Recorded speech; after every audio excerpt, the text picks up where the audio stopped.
Večina zahodnih demokracij po svetu jo je prepovedala, vendar je to še vedno pogosta praksa v državah, kot so Iran, Nigerija in Kitajska. Govorimo o smrtni kazni. Ali je smrtna kazen učinkovita in ali odvrača? In to je poglobljena razprava, ki jo bomo imeli nocoj. Na našem panelu se nam pridružuje Stephen Bright, profesor prava na univerzah Yale in Georgetown, Robert Blecker, profesor kazenskega prava in avtor knjige The Death of Punishment, Searching for Justice Among the Worst of the Worst, in naša lastna dopisnica i22 News, Joe Brown. Preden pa začnemo, najprej nekaj ozadja. V Združenih državah Amerike smrtna kazen ostaja razdvajajoče vprašanje. Usmrtitve se nadaljujejo v več državah, podporniki pa jih imenujejo pravičnost za najhujša kazniva dejanja, medtem ko nasprotniki opozarjajo na napačne obsodbe, rasne razlike in vse bolj sporne metode usmrtitve. Razprava pa se drugod po svetu odvija v povsem različnih smerih. Izrael je pred kratkim sprejel zakon, ki dovoljuje smrtno kazen za ljudi, obsojene umora v terorističnih okoliščinah. Dramatična razširitev v državi, ki smrtne kazni skoraj nikoli ni uporabljala. Libanon je medtem šel v drugo smer in sprejel ukrepe za popolno prepoved smrtne kazni. In v Iranu so usmrtitve postale del veliko bolj temačne zgodbe. Izrekanje kazni protestnikom in političnim disidentom, da bi zatrli opozicijo. Pravičnost, odvračanje, maščevanje ali zatiranje. Kje, če sploh, bi morale sodobne družbe potegniti mejo? In ali ima smrtna kazen še vedno mesto v sodobnem svetu? V redu, in zdaj k naši debati. Pri prvem vprašanju bomo šli po vrsti. Vsak od vas ima 30 sekund. Najprej bo govoril Steven, nato Robert in nato Joe. Prvo vprašanje je, ali je smrtna kazen še vedno aktualna v 21. stoletju? Steven. Ne, to je primitivna, zastarela kazen, povzroča veliko krivic, nedolžni ljudje so obsojeni na smrt in nekateri so usmrčeni, ne odvrača. Ljudje, ki storijo kazniva dejanja, ne mislijo, da jih bodo ujeli. Če bi mislili, da jih bodo ujeli, jih ne bi storili. In vidimo, da sodišča preprosto ne morejo odločiti, kdo naj dobi smrtno kazen in kdo ne. Zelo pogosto je izrečena zaradi rase in revščine. In v večjem delu sveta jo vse bolj opuščajo. In celo v Združenih državah Amerike je bilo lani na smrt obsojenih le 23 ljudi. Wow, to je bilo res odlično temperano, točno ob zvoncu. Prav, Robert, na vrsti si. Vprašanje lahko obravnavamo pravno, politično ali moralno. Seveda bi morali v idealnem primeru odpraviti smrtno kazen kot sredstvo političnega ali rasnega zatiranja. A ironično je, da bo njena odprava najmanj vplivala tam, kjer jo najbolj zlorabljajo. Skratka, prepričani smo, da preteklost šteje. Najhujše izmed najhujših lahko prepoznamo. Zlo obstaja. Nekateri ljudje si zaslužijo smrt in humano ter pravično družbo zavezuje dolžnost, da jih soji, obsodi in usmrti. V redu, Joe. Emili, to bo že tretjič, da sem v studiu s tabo in postala se mi vprašanje, kot je, vsaka grožnja ima svoj konec. Greh ima preteklost, vsak grešnik ima prihodnost. In res verjamem, da to drži za večino ljudi po svetu, še posebej za tiste, ki so bili obsojeni kaznivih dejanj. Vendar pa obstajajo nekateri zelo hudi primeri, v katerih bi bilo bolje, če se te ljudje sploh ne bi soočali s posledicami. In te ljudje so bili obsojeni na smrt. Vendar ne morem si zamisliti ustreznega načina, kako bi se to lahko zgodilo, tako da tiranska vlada v teoriji ne bi mogla prevzeti nadzora in tega izkoristiti za svoj politični dobiček. V redu, zdaj nimamo 30-sekundnega časovnika, tako da lahko začnete. Naslednje vprašanje je, ali je vloga vlade, da izvaja tako skrajne kazni? In začeli bomo spet s Stevenom. Mislim, da mora biti vlada bolj skromna glede tega, kaj lahko in česa ne more storiti. Lahko naredijo nekatere stvari, lahko odločijo, kdo je prevozil rdečo luč in kdo ne, in lahko obsodijo ljudi zaradi kaznivih dejanj, ampak odločati, kdo naj živi in kdo naj umre, to res ni nekaj, v čemer je vlada dobra. Pri tem ni uspešna. Sodišča ne vedo, kako to storiti. In kot sem že prej rekel, v teh primerih naredijo veliko napak. In kot je bilo pravkar omenjeno, ne vidimo, da bi v teh res groznih primerih ti ljudje pogosto dobili smrtno kazen, medtem ko jo drugi, ki si je niti približno ne zaslužijo, dobijo. Robert. No, daleč od popolnosti je in nekateri izmed nas se zanašamo na ljudi, kot je Steven Bright, ki ima dolgo in ugledno kariero v boju proti nekaterim krivicam, ki izhajajo iz smrtne kazni. Potrebujemo ljudi, kot je on, in občudujem nekoga, čeprav vem, da občutki niso vzajemni. Toda dejstvo, da nam včasih ne uspe tega izvesti popolnoma ali zadovoljivo, še ne pomeni, da tega sploh ne bi smeli početi. V tistih sistemih, kjer smrtno kazen obdamo z izjemno strogimi procesnimi jamstvi, je včasih to edina pravična kazen. In zanima me, ali bi vlada, po njegovem mnenju, lahko tudi obsodila in dosodila dosmrtni zapor brez možnosti pogojnega izpusta ali celo dosmrtni zapor z možnostjo pogojnega izpusta. Z drugimi besedami, kako nepomembno vlogo zmanjšamo vlado, ko gre za kazensko pravosodje. Obstajajo zelo resna kazniva dejanja, zaslužijo si zelo resne kazni. In obsoditi smrtno kazen na način, kot je to pravkar storil on, pomeni tudi obsoditi dosmrtni zapor. Seveda pa skrajna levica trenutno obsoja vsako kazen in vsak zapor. Ne namigujem, da je on del tega gibanja. V redu, Steven, počakaj. Steven je nekaj naredil, nekaj zapovedati. Oprosti, Joe, ampak Steven odmahuje z glavo. Torej, kaj je tvoja najboljša izbira? Razlika, velika razlika med dosmrtnim zaporom brez možnosti pogojnega izpusta ali kaznijo za določeno število let je v tem, da če ugotoviš, da si naredil napako, jo lahko popraviš. Ko enkrat usmrtiš osebo in se kasneje izkaže, da si naredil napako, da si obsodil napačno osebo, osebe ne moreš več vrniti iz groba. Reči, da imamo izjemna procesna jamstva. Čakaj samo trenutek. Reči, da imamo izjemna procesna jamstva v primerih, kjer ljudje dobijo smrtno kazen, imajo ljudje grozne odvetnike. Obsojeni so zaradi svojega porekla. Sodijo jim popolnoma bele porote, ker tožilci izločijo vse temnopolte ljudi pri izbiri porote. To se dogaja v nekaj primerih, ne več veliko, kjer ljudje v Združenih državah dobijo smrtno kazen. V redu, Joe. No, težava z ameriškim pravosodnim sistemom je v tem, da obsodijo ljudi, ki v nekaterih primerih niso storili kaznivega dejanja. V zadnjih približno 50 letih so 200 ljudem razveljavili obsodbo. Ampak tukaj mora obstajati določen razlog, da se kaj takega zgodi. To morajo biti najhujša in najresnejša kazniva dejanja, pri katerih ni nobene možnosti, da bi se lahko zmotili. Prav imaš, govorimo o tem, da morajo iti skozi več stopenj pravnega postopka na višjih sodiščih, ne samo na ravni vlade, to mora iti skozi več različnih dejavnikov, ker ko nekomu vzame življenje, je to nekaj zelo, zelo resnega. To je nekaj, česar Amerika trenutno nima. In, kot pravim, ne morem si predstavljati nobenega scenarija, v katerem bi to lahko spremenili, tako da ne bi, kot pravi, škodovalo ali bilo posebej usmerjeno proti manjšinam ali ljudi, ki si ne morejo privoščiti dovolj dobrega odvetnika. Prav, Robert, vidim, da imaš nekaj zapovedati.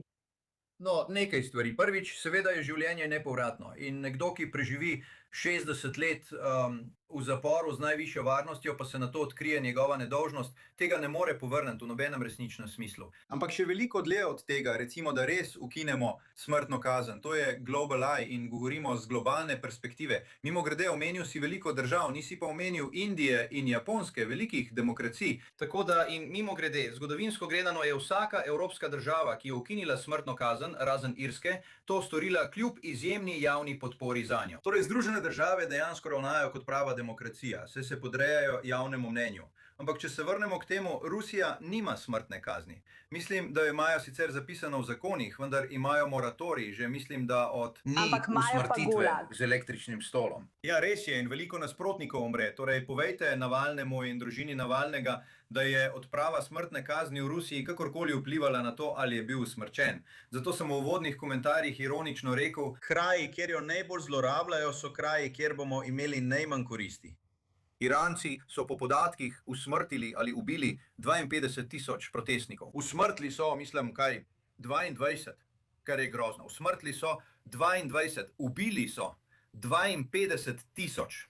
0,1%. Tako da odprava smrtne kazni nikakor ne bo odpravila državnega umora. Ironično je, da se lahko možnosti za oprostitev celo izboljšajo, ko javnost svojo pozornost usmeri na vrste sojenj, ki se bodo zgodila, če bodo obdana z nadstandardnimi procesnimi jamstvi. In vem, da je Steven Bright zelo sposoben izpostaviti pomanjkljivosti tega. Naredil je več kot skoraj kdorkoli drug v Združenih državah, da bi poskušal odpraviti ali omejiti te pomanjkljivosti, a niso bile odpravljene. To je daleč od popolnosti, vendar je včasih to edini pravičen odziv. Joe, želiš kaj povedati? No, to res ni edini pravičen odziv. Mislim, obstajajo tudi drugi odzivi. In pravzaprav v Združenih državah Amerike danes le 27 zveznih držav ima smrtno kazen. 2 od teh, Oregon in Wyoming, nimata nikogar v oddelku za obsojene na smrt. Torej jih ima 25. Mnoge od teh v zadnjih 10 letih niso nikogar obsodile na smrt ali izvedle usmrtitve. To je le peščica držav. To so Teksas, Alabama, Florida. Te države izvajajo vse usmrtitve. In preostali del države je v bistvu šel naprej. In tudi te države bodo s časoma šle naprej. Mislim, da tega preprosto ne vidimo. Edini kraj, kjer danes v Združenih državah vidimo veliko usmrtitev, je Florida. Kjer imamo tam propadlega politika, guvernerja DeSantisa, ki je zdaj začel podpisovati odredbe za usmrtitev in usmrtiti veliko ljudi. To je preverjen politični manever propadlega politika na Floridi. V svojih prvih 6 letih na položaju ni podpisal veliko nalogov za usmrtitev. Vendar je lani usmrtil 19 ljudi. Letos pa že 12. Nihče drug tega ne počne. To je odklon v Združenih državah. Čau. No, če se vrnemo k celotni temi globalnega pogleda in razumem, da sta oba moja gosta ameriška profesorja. Vendar želim govoriti o Izraelu, ker mislim, da je to zelo zanimiv in zelo edinstven primer, ko gre za smrtno kazen. Zanimivo je, v Izraelu sta bila samo 2 primera smrtne kazni, v katerih so ljudi dejansko usmrtili. Meir Tovijanski leta 1948, ki je bil dejansko oproščen leto kasneje, in seveda Adolf Eichmann v 60 letih. Torej, ko pogledate to, je bilo že pri 50% ljudi ugotovljeno, da niso storili svojih zločinov. Ampak to je mimogrede, ker letos, Kneset je letos predstavil predlog zakona o smrtni kazni za teroriste. In zato imam nekoliko več razumevanja. Ker je Izrael zelo edinstven glede svojih zapornikov, ker veliko teroristov, ki storijo grozovita dejanja, ubije nedolžne civiliste, bodo aretirani, zaprti, nato pa bodo uporabljeni kot pogajalski adut za izmenjavo zapornikov. To smo videli v zadnjih 2 letih in pol za talci iz Gaze. In to smo videli tudi pri Giladu Šalitu leta 2011. In eden od tistih, ki so bili izpuščeni leta 2011, je bil Jehja Sidvar, ki je seveda zasnoval pokol 7. oktobra. V tem primeru bi bilo bolj smiselno, če bi preprosto rekli, v redu, morali bi jih zdaj usmrtiti. Pa jih niso. In to nas pripelje do današnje razprave o zakonu o smrtni kazni za teroriste. Vendar to je zelo pomanjkljivo, ker, kot sem že rekel, je težava v izvajanju strani vlade. Gre za dvotirno politiko, imajo eno pravilo za ljudi na okupiranem Zahodnem bregu, kjer če izvajajo kakršnakoli teroristična dejanja, potem samodejno sledi smrtna kazen. In če gre za ljudi v Izraelu ali v Vzhodnem Jeruzalemu, potem je smrtna kazen le, če, citiram, zanikajo obstoj države Izrael. To v bistvu zoži na palestinske teroriste in to ustvarja dvotirni pravosodni sistem. Eden glavnih zagovornikov tega zakona je Itamar Ben-Gvir, minister za nacionalno varnost, ki nosi priponko za zanko. To je nekdo, ki očitno želi to storiti zaradi političnih koristi. In tukaj so ta vprašanja. Dejstvo je, da lahko politiki to izkoristijo za politične izjave. V preteklosti je vodil vzklike smrt Arabcem, čeprav tega zdaj, ko je na položaju moči, ne izreka več. In to je njegov način, da to dejansko uzakoni. In prav tu je napaka. V idealnem svetu bi lahko obstajalo nekaj, kar bi pomenilo, da bi te teroristi bili usmrčeni in jih v prihodnosti ne bi uporabljali kot pogajalske adute. Vendar pa način, na katerega se to izvaja zdaj, onemogoča, da bi bilo to moralno sprejemljivo. Prav, Stevan, si ti naslednji, vidim, da želiš nekaj povedati. Ena stvar, tam govoriš o zapornikih kot pogajalskih adutih. Naj ti povem, dobiš mučenike, ko usmrtiš ljudi. Veš, obstajajo ljudje, ki, ko so enkrat usmrčeni, se okoli njihovega imena ustvari neverjetno ampak potem so lahko izpuščeni torej, in to lahko ne bo znova rešilo ubijajo problema. in tako postanejo mučeniki. Te politične težave boš imel v vsakem primeru, ampak ta dvotirni sistem, veš, tudi v Združenih državah imamo dvotirni sistem, samo na drugačen način. In seveda je imel Izrael še eno osebo, ki je bila obsojena na smrt, nekega človeka iz Clevelanda v Ohaju, za katerega se je izkazalo, da je popolnoma nedolžen, potem ko so ga prijeli, izročili Izraelu in obsodili. In potem govorimo o nadstandardnih procesnih jamstvih, govorimo o tem, da moramo biti zelo previdni. Noben sodni sistem ni tako previden. Izrael je imel le 4 primere smrtne kazni. Torej so bili zelo, zelo previdni glede tega. In še vedno so se dvakrat izmed teh 4 primerov zmotili. To samo dokazuje, da sodišča niso zelo dobra pri odločanju, kdo naj živi. Vedno je veliko, vedno je zelo zapleteno. Robert, kaj imaš ti za povedati o tem? Nekaj stvari. Prvič, z Joejem lahko zamenjava stališči pri tej temi. Izraelski zakon o smrtni kazni je bil v osnovi pomanjkljiv od začetka do konca. Izboljšvali so osnutke, ko so napredovali, ampak imaš prav, moral si imeti motivacijo za uničenje države Izrael, da bi ga lahko dobil. Kar je pomenilo, da ni zajemal ljudi, ki posiljujejo in na to mučijo otroke. Mislim, to so vrste ljudi, ki bi morali biti podvrženi smrtni kazni. Omenil si Libanon, ki je prav ta teden ukinil smrtno kazen. To je res. Ampak glavno vprašanje, ki ga še nismo obravnavali, je v primerjavi s čim? Kaj nadomesti smrtno kazen, ko jo ukineš? In to je, kakšni so pogoji iz dneva v dan. Ali tisti, ki storijo najhujša kazniva dejanja, resnično trpijo najhujše usode v zaporih? In sploh ne. Dokumentiral sem življenje ne samo na smrtnih oddelkih v več zveznih državah, ampak tudi kakšno je življenje za tiste, ki dobijo dosmrtno kazen, brez pogojnega izpusta. In dejstvo je, da tisti, ki storijo najhujša kazniva dejanja, v zaporih ne trpijo najbolj, trpijo najmanj, imajo najboljše posle, najboljša dela. V Libanonu, ko so ukinili smrtno kazen, opazite, s čim so jo ta teden nadomestili. Nadomestili so jo z dosmrtnim zaporom, s posebnim prisilnim delom, kar pomeni, da se vsaj približujejo moralnemu vprašanju, kakšno bo življenje, če ljudem prihranimo smrtno kazen, oziroma ali si jo zaslužijo ali ne. Temeljno načelo pravičnosti je, da si tisti, ki storijo najhujša kazniva dejanja, zaslužijo najstrožje kazni, zaslužijo najslabše življenje v zaporu. In v Združenih državah je to popolnoma izprijeno. Tega nimamo. Pogosto so tisti, ki storijo najmanj resna kazniva dejanja, žrtve v zaporih, medtem ko tisti, ki storijo najhujša kazniva dejanja, sočaščeni in prav tako sočaščeni. Imam vprašanje, ker veste, kot Američanka smo videli, ne morem se spomniti poteka, mislim, da je bil bombaž iz Oklahoma Cityja obsojen na smrtno kazen, kaj ne? Poskušam se spomniti. Da, to je zvezdna zadeva. Ampak ena stvar, ki jo želim dodati, je, da tudi ko so ljudje obsojeni na smrt, so leta in leta na oddelku za obsojene na smrt in potem je v zadnjem trenutku preklicano. In razmišljam tudi o tem, koliko denarja to stane. Ali ni tako, če si okoreli morilec, veš, si Charles Manson ali karkoli že, verjetno ne boš rehabilitiran. Ali ni potem huje biti v zaporu in živeti življenje za rešetkami, kot biti usmrčen zaradi tega dejanja? Očitno.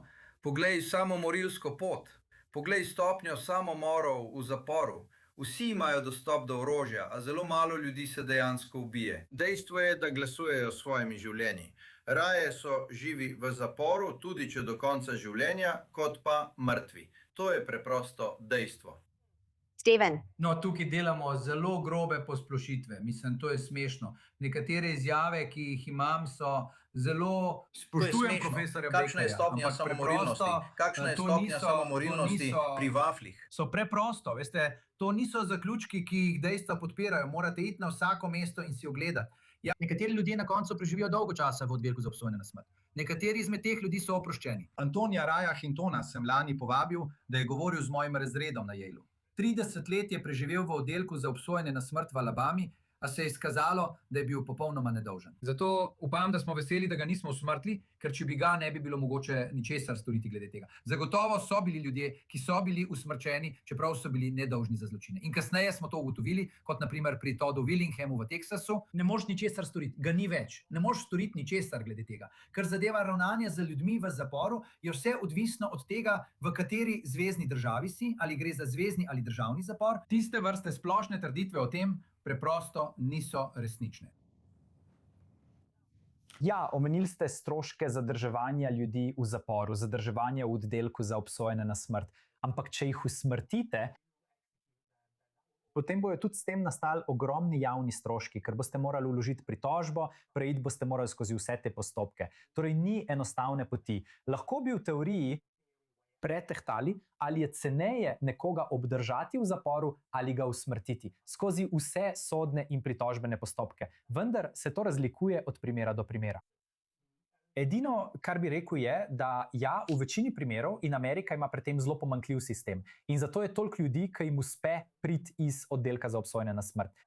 Ampak če obstaja nekdo, za katerega je mogoče brez razumnega dvoma dokazati, da je storil zločin, naprimer v Združenem kraljestvu ATL Axel Vidibekana, ki je umoril 3 mlada dekleta na plesni prireditvi s temo Taylor Swift in je v zaporu, napada paznike.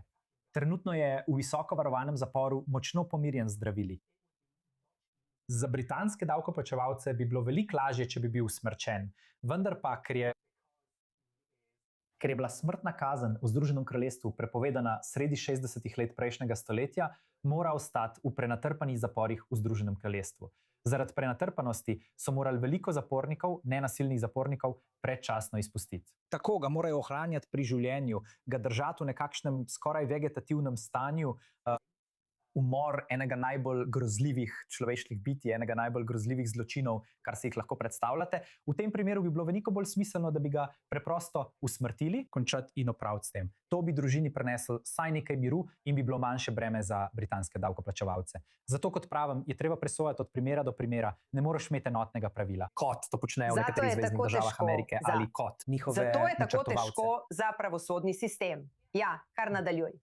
No, teorija je to, kar morate storiti, kar pravite, je, da se prepričate, da ste te ljudi obsodili in ste popolnoma prepričani, da so krivi za zločin in da si popolnoma zaslužijo smrt. Zdaj, to je vprašanje. Kako se odločite? Ali si zaslužijo smrt? Ampak to je teorija in na tej podlagi so sprejeti te zakoni o smrtni kazni.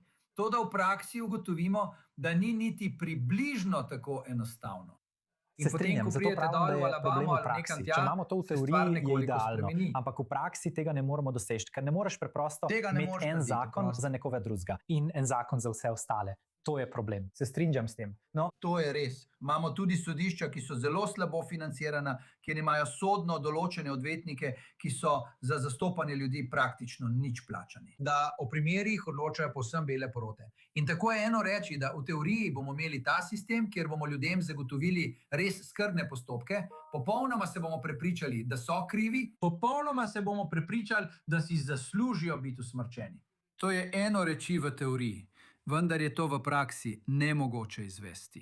To je problem. Zato sem dal primer Axla Rideja iz Akane, ker so ugotovili zunaj z nožem. Na kameri so ga videli, kako je porezal tista dekleta. Zato sem dal ta poseben primer. Toda tukaj nastane težava, ker morate za vsako osebo dokazati krivdo onkraj razumnega dvoma. In obstajajo primeri, kot je bilo omenjeno, več kot 200. Od 70. let prejšnjega stoletja v Ameriki so ljudje uspeli zapustiti oddelek za obsojence na smrt, ker so bili oproščeni domnevnih zločinov. In tukaj nastane težava. Zato pravim, da bi morali imeti v tem idealnem svetu, ne pravim, da je to praktično, ampak v idealnem svetu bi to lahko imeli samo za nekatere posebne primere. No, v redu, Robert, zaključite. V zaporih v Veliki Britaniji, ampak v Združenih državah. Takšna oseba bi bila v zaporu z najvišjo varnostjo, ker nikoli ne bi prišla v stik z drugo osebo. Zmanjkuje nam časa. V redu, želim, da Robert zaključi, ker nam zmanjkuje časa. Ja, zadnje misli o tem, Robert. Ni vprašanje stroškov, gre za vprašanje pravičnosti. In v fazi izreka kazni bi moralo biti breme prepričevanja drugačno kot v fazi ugotavljanja krivde. Ne bi smelo zadostovati, da si zgolj prepričan onkraj razumnega dvoma, da je to storil. Molarno prepričan moraš biti, da si to zasluži. Tega višjega bremena prepričevanja nimamo. V trenutnem pravnem sistemu glede smrtne kazni je več pomanjkljivosti. To zlahka priznam. A dejstvo je, da je včasih smrti in samo smrt edina pravična kazen kot odgovor. In če smo zavezani pravičnosti, ne bi smeli delati analize stroškov in koristi. Mimogrede, nismo upoštevali vseh prihrankov, ki smo jih dosegali zaradi vseh priznanj krivde tistih, ki so krivi in priznajo krivdo samo zato, da se izognejo smrtni kazni in jo odstranijo kot možnost. Toda to ne bi smelo biti vprašanje stroškov, moralo bi biti vprašanje tega, kdo si kaj zasluži. Smo predani pravičnosti in ali smo pripravljeni porabiti denar, čas in trud, da zagotovimo, da ljudje dobijo, kar si zaslužijo. Najlepša hvala vsem, to je bila očitno zanimiva razprava, še veliko vprašanje ostalo, želim si, da bi imeli več časa. Torej, še enkrat hvala Robertu Blekarju, Stevenu Brightu in seveda Joeju Brownu. In nikamor ne odidite, po odmoru se kmalu vrnemo.